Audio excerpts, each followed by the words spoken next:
Coucou mes chats, on se retrouve pour une nouvelle vidéo ASMR. Je suis super contente de vous retrouver. Aujourd'hui, la vidéo c'est sur le thème voyager seul. Cette vidéo c'est vous qui me l'avez proposée sur Instagram et moi c'est un plaisir de vous la faire. C'est suite à mon voyage à Prague, je suis partie toute seule une petite semaine et vous aviez plein de questions, plein d'interrogations. Donc j'ai fait une petite vidéo, là j'ai ma petite fiche, hop, où tout simplement j'ai mis dedans les points positifs de voyager seul, les points négatifs, mais aussi les conseils que je peux vous donner suite à ma petite expérience, parce que c'est vraiment une petite expérience, hein. Je ne suis pas partie des mois ou des années seule, c'était juste une petite semaine, mais mine de rien, vous allez voir, c'est déjà une expérience importante pour soi-même. On va commencer par les points positifs de voyager seul. Alors, il y en a énormément.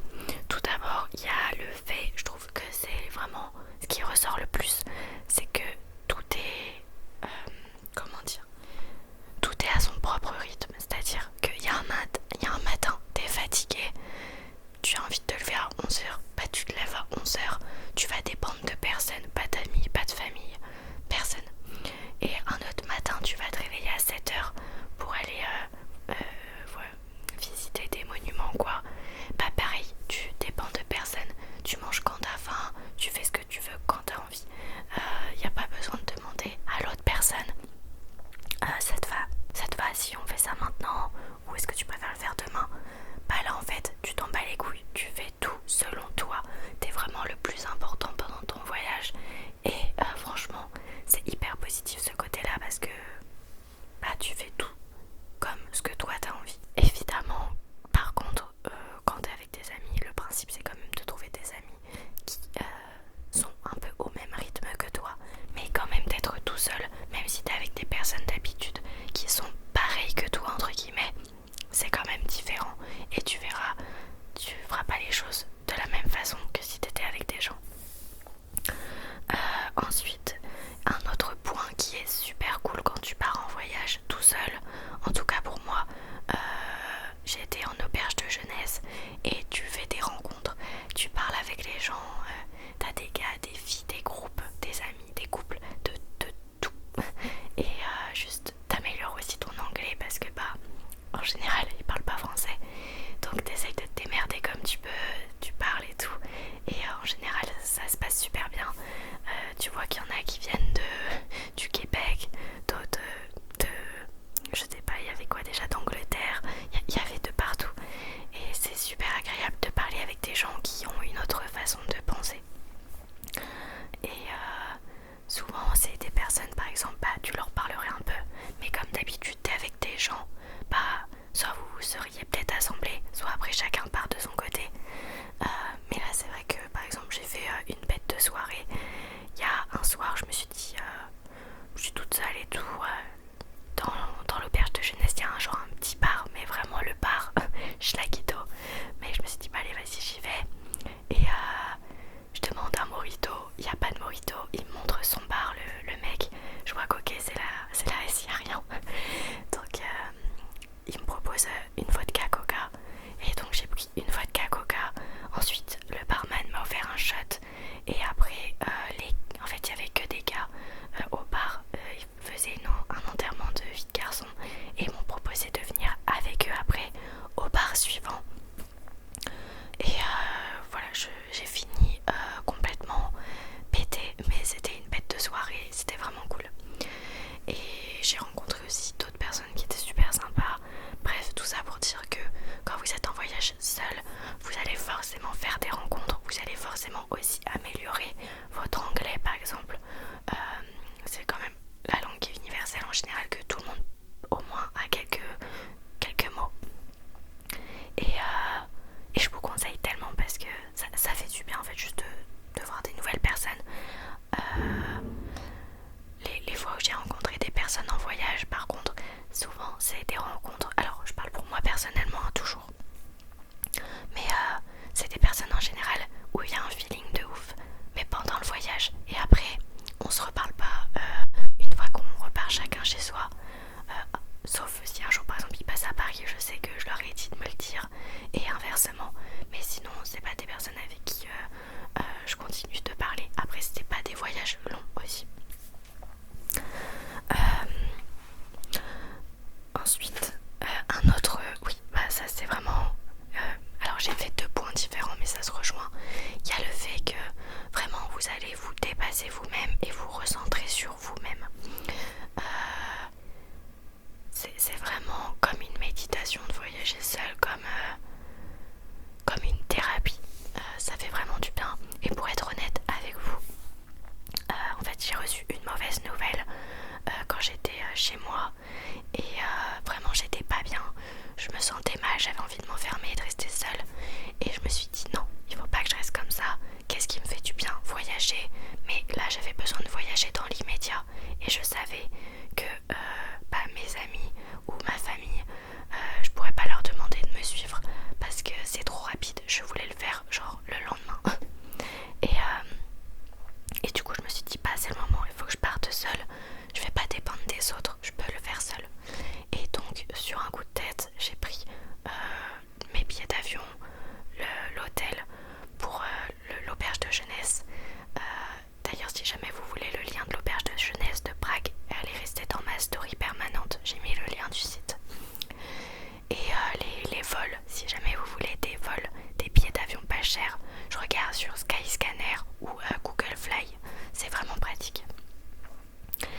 Et moi ça m'a fait tellement de bien d'être seule, vraiment c'est comme une libération un petit peu, comme si je m'épuisais un maximum, que je puisais dans mes ressources qui me restaient et j'évacue toute la merde là-bas en fait.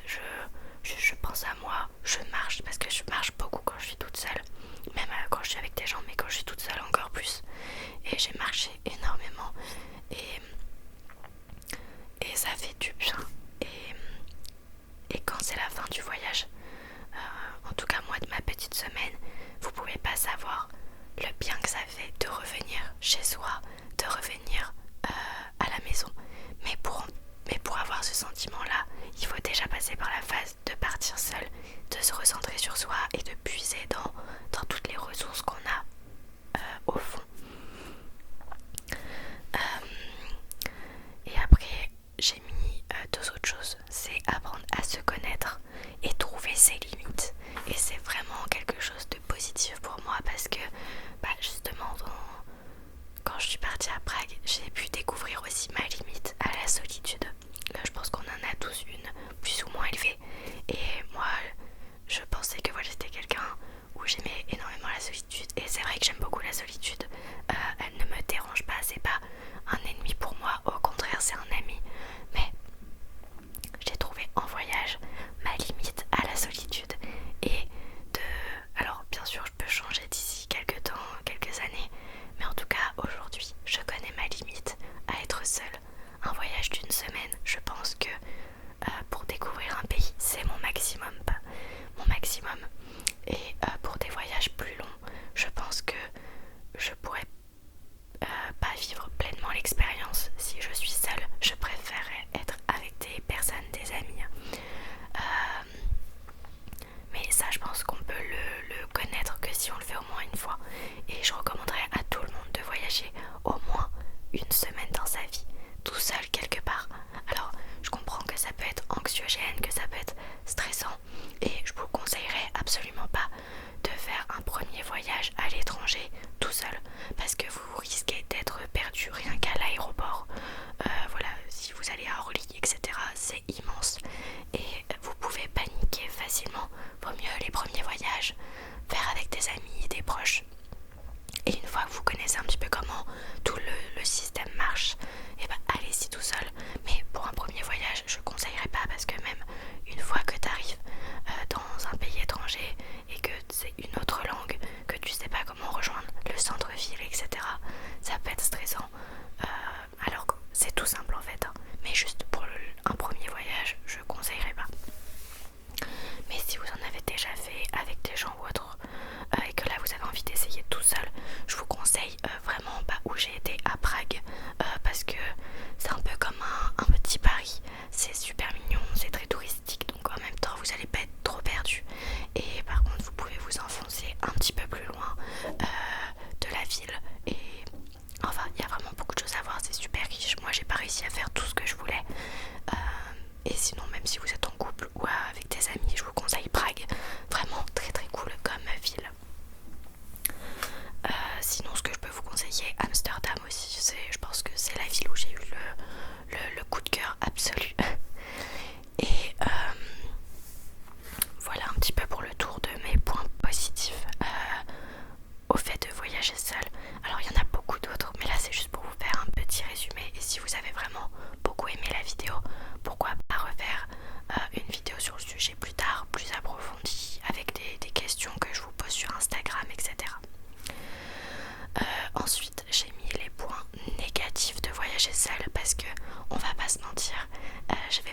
où j'ai eu extrêmement peur. Mais pareil, d'un côté positif, je me suis complètement dépassée, des choses que je me serais peut-être pas sentie capable et qu'au final si j'ai pu les faire. Mais je fais pas de mytho, hein. Qu'est-ce que j'avais peur sur le moment, je me suis chiée dessus, hein. J'ai vraiment eu peur. Le moment où j'ai eu le plus peur, je pense, c'est quand je suis allée au camp de concentration et que quand j'ai voulu revenir au centre-ville de Prague, je n'arrivais pas à trouver mon bus ne venait pas et j'ai vraiment commencé à paniquer, paniquer d'être perdue, paniquer d'être dans une ville complètement paumée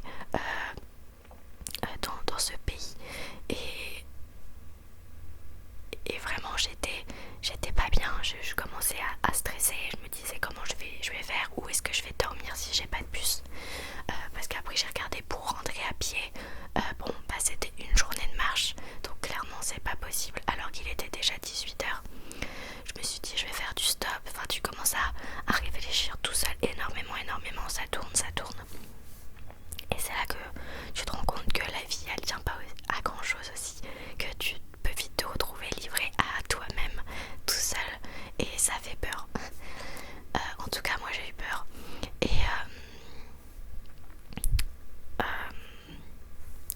c'est pour ça qu'après aussi dans la dernière partie de ma vidéo je vous donnerai des conseils qui m'ont sauvé entre guillemets et qui pourraient vous aider si vous voyagez tout seul. Mais oui c'est vrai que c'est un moment où j'ai eu très peur, où j'ai vraiment eu peur et heureusement mon bus a fini par arriver et j'ai eu tellement un soulagement incroyable. Je me suis dit je vais pouvoir rentrer chez moi, enfin en tout cas à Prague à l'auberge de jeunesse et j'étais tellement heureuse, vous pouvez pas savoir à quel point j'étais heureuse, j'étais seule mais quand j'ai vu le bus qui s'est arrêté et que je lui ai demandé où il allait et qu'il m'a dit Prague, j'étais tellement heureuse et rien que d'y repenser je suis grave contente. Mais ça fait peur. Et pareil quand j'étais dans le camp de concentration toute seule, c'est vrai qu'il y avait un malaise tout le long. D'ailleurs je vais faire une vidéo dessus pour ceux que ça intéresse. J'ai filmé quelques moments et c'est vrai que c'est très pesant et il y avait des bruits qui me faisaient peur, des portes qui grinçaient, des bruits de vent. Et moi je suis une flippette déjà pour les films d'horreur. Alors là être dans un camp de concentration toute seule, je peux vous dire j'étais vraiment pas à l'aise. Mais je suis contente de l'avoir fait, toute seule. Mais j'étais vraiment pas à l'aise. Et pareil, il y a certains moments, en tout cas quand t'es une fille, ça aide d'être avec un gars ou d'être à plusieurs aussi, à certains moments de la journée, pour pas se faire embêter. Mais globalement, ça c'est quand même rare, hein. Mais c'est juste, voilà, un détail. Et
les autres partagent avec toi.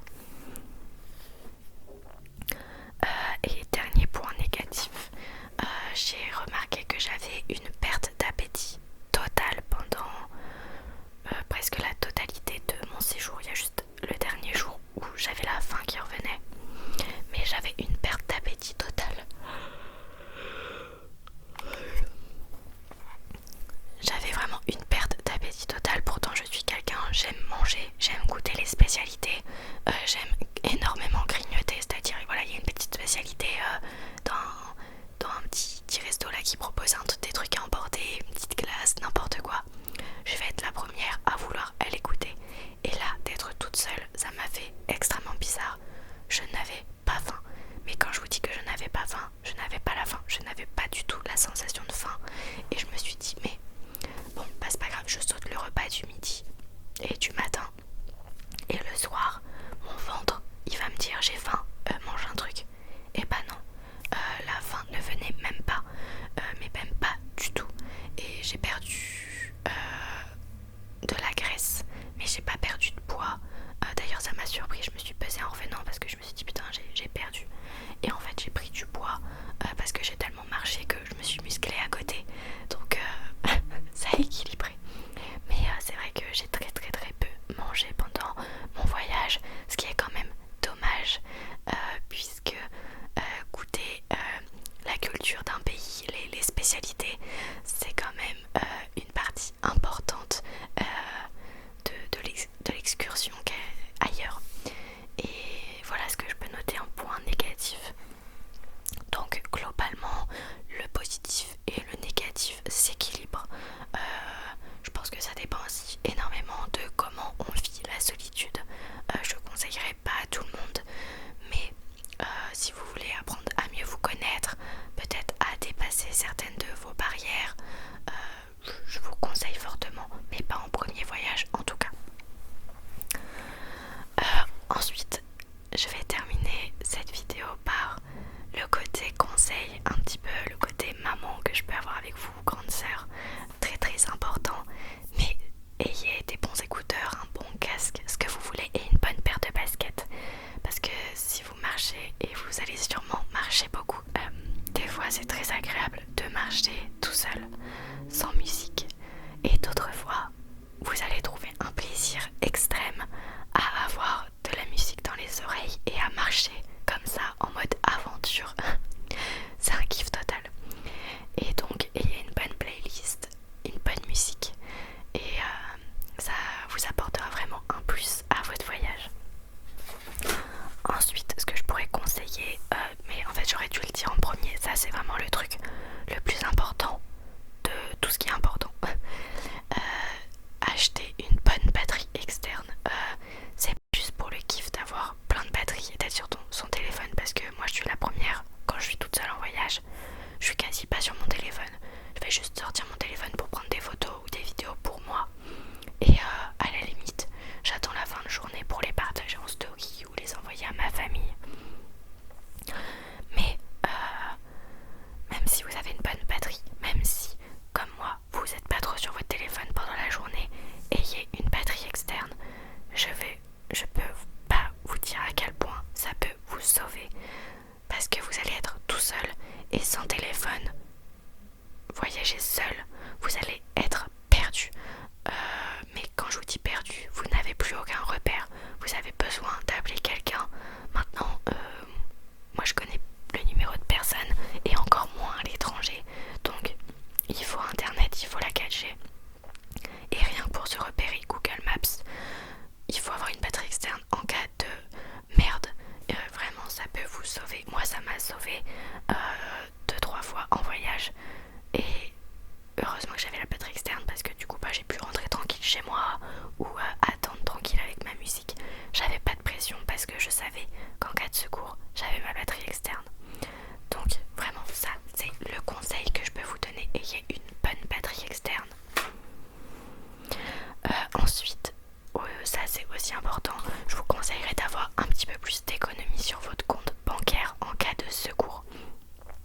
C'est-à-dire peut-être que voilà, pour votre voyage vous n'allez pas utiliser tout votre argent, c'est pas le but, mais ayez quand même une petite réserve sur